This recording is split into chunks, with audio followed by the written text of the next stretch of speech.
In this video, I'm going to teach you guys how to fix your Samsung Smart TV having low sound issues. So this is actually a very simple fix, and it's actually quite a common problem that people seem to have quite often. And so it's very easy. What we need to do, and it doesn't matter if you have this TV remote or you have the new flat remote.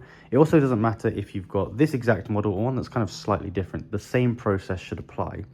So what we're going to go ahead and do is we need to go ahead and click on the home button here. And then we want to go over and we want to go down to the settings tab here. From here, we're going to scroll over to where it says all settings.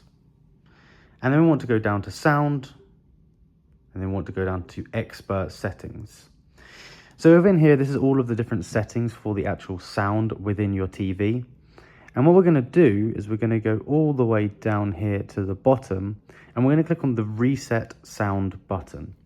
And so once you reset the sound, what that should do is any problem there might be, whether maybe some setting here has been toggled, or maybe something's happened when you've unplugged a HDMI cable, whatever the issue is, that button down there should reset your audio, reset the sound, and it should fix the low sound problem.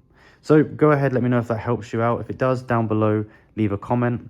If it helped you out, also go ahead, subscribe, like, and let me know what else you would like me to make, what other videos you'd like me to make about Samsung TVs. So thank you so much for watching, and I'll see you in the next one.